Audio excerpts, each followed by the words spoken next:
வெற்றிலை. இந்த வெற்றிலையை தெரியாதவங்க இருப்பீங்களா அப்படின்னு கேட்டால் கொஞ்சம் டவுட்டு தான். ஏன்னா இந்த வெற்றிலையை யூஸ் பண்ணாதவங்களும் இருக்க மாட்டீங்க.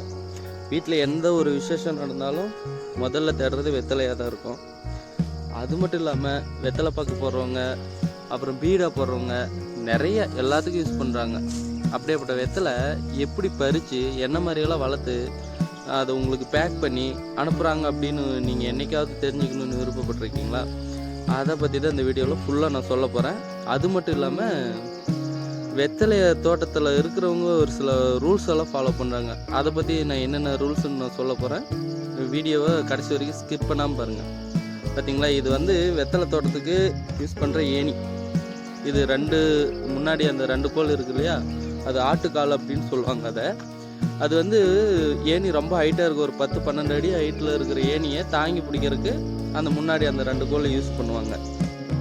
ஏன் அப்படின்னா ஹைட்டாக போன பின்னாடி நமக்கு ஓவர் ஹைட்டாக ஏறும்போது ஏணி சாய ஆரம்பிச்சிடும். அப்படி சாஞ்சு மேலே வெத்தலை பறிக்கிறவங்க மேலேருந்து கீழே விழுந்துருவாங்க. இந்த 2 ஆட்டுக்கால் கொடுக்கறதுனால ஏணி அப்படி ஸ்டாண்டர்டாக நின்றுக்கும்.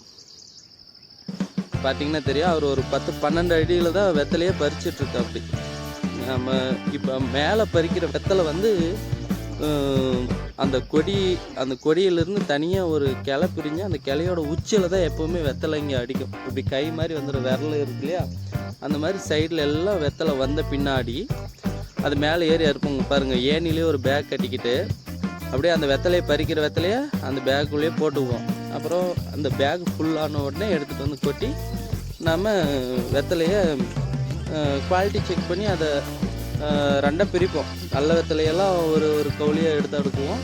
அப்புறமா அதில் டேமேஜ் ஆன வெத்தலை, ஷேப்பு சரியில்லாத வெத்தலை, சின்ன சைஸாக இருக்கிற வெத்தலை அதெல்லாம் பிரித்து நம்ம ஒரு கட்டாக அடுக்குவோம். ஏன் அப்படின்னா அந்த ஃபஸ்ட்டு குவாலிட்டி வெத்தலை நல்ல வெத்தலையாக போயிடும். இந்த ஷேப் சரியில்லாதது, அந்த சின்ன சைஸ் இருக்கிற வெத்தலையெல்லாம் என்ன ஆகும்னு கேட்டிங்கன்னா பொடி வெத்தலை லிஸ்ட்டில் போயிடும். பார்த்தீங்கன்னா தெரியும், மேலே எவ்வளோ ஹைட்டில் ஏறி உக்காந்து வெத்தலையை பறிக்கிறாங்கன்னு மட்டும் பாருங்கள். ஏன்னா வெத்தலை கொடி வந்து ஒரு நம்ம கட்டி விட அதை நம்ம செடியை அதை வளர அது ஹைட்டாக போயிட்டே இருக்கும். நம்ம அதை உடையாமல் நம்ம அதை மரத்தோடு சேர்த்து கட்டிகிட்டே போகணும் ஹைட்டாக. அப்படி கீழே கொடி வளைஞ்சி அப்படின்னா கொடி கட் ஆகிடும். ஸோ நமக்கு இந்த மாதிரி சைடில் அந்த கிளை பிரியாது. இப்போ பாருங்கள், நம்ம அந்த அறுத்து கொண்டு வந்த வெத்தலையெல்லாம் இங்கே தான் வச்சு நம்ம தனியாக கவுளியாக அடுக்கிறோம்.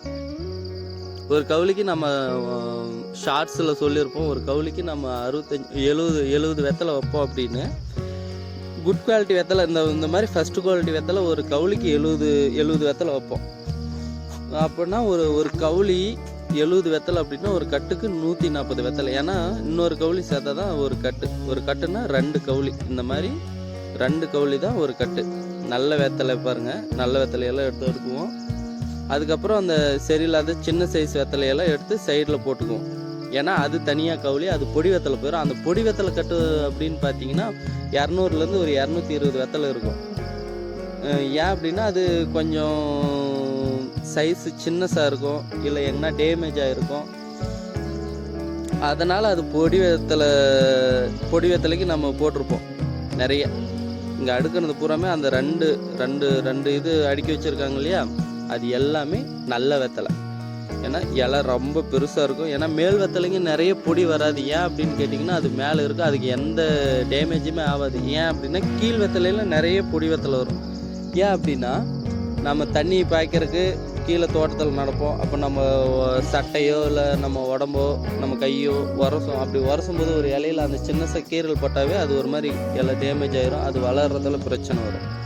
அப்புறமா நம்ம ஒரு ஹைட்டாக ஏறி வெத்தலை பறிச்சார் இல்லையா, அப்போ மேலே அந்த மரத்தில் தான் அந்த வெத்தலை கொடியை கட்டியிருப்போம். அந்த வெத்தலை கொடி கட்டின அந்த மரம் நிறைய இறங்கி விட்ட பின்னாடி தலையெல்லாம் விட்டோம். அப்படி தலை விட்டால் காற்று அடித்து அந்த மரம் சாயும் உடையும். அதனால் நம்ம அடிக்கடி அந்த மரத்தில் இலையை கட் பண்ணிவிடுவோம். அப்படி கட் பண்ணும்போது அந்த மேலேருந்து கிளை விழுவும் இல்லையா, அதனாலையும் டேமேஜ் ஆகும் இலை. அதனால் நிறைய பொடி வெத்தலை வரும். அதுக்கப்புறமா பார்த்திங்களா, இது வந்து வாழை சருகு.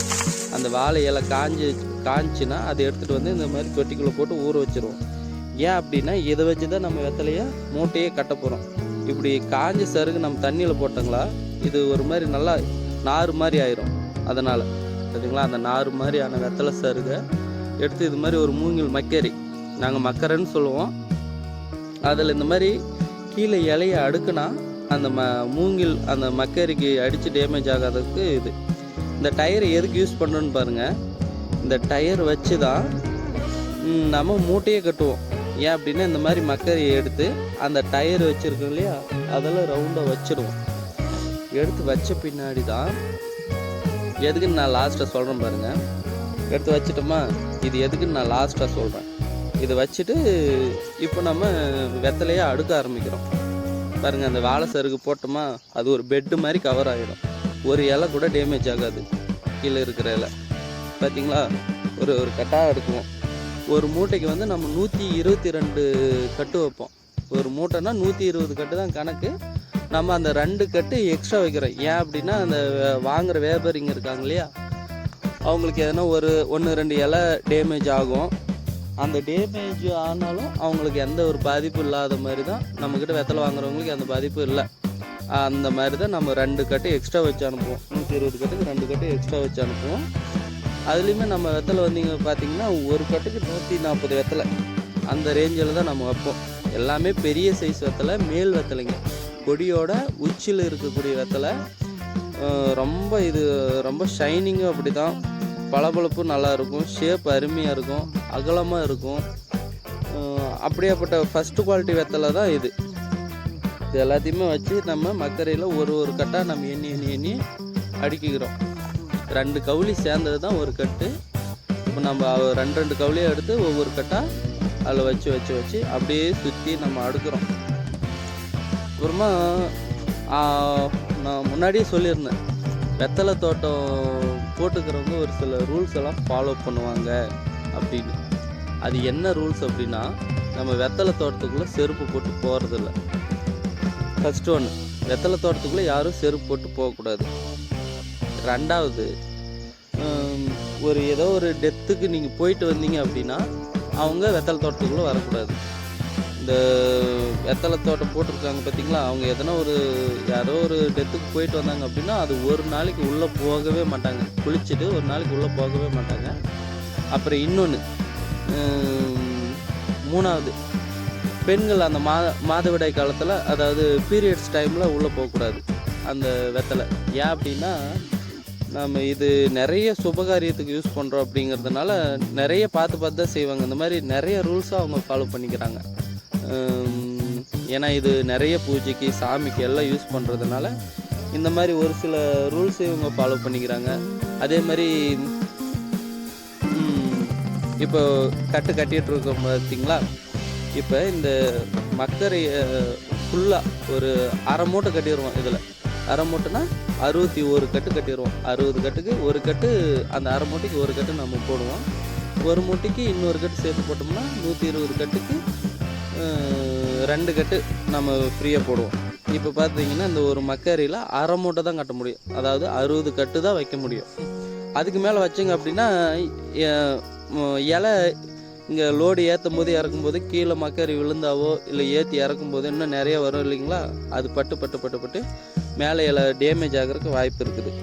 அதனால் கரெக்டாக ஒரு மக்கரினா அரை மூட்டை தான் கட்டுவோம். அரை மூட்டைக்கு மேலே நம்ம கட்ட மாட்டோம்.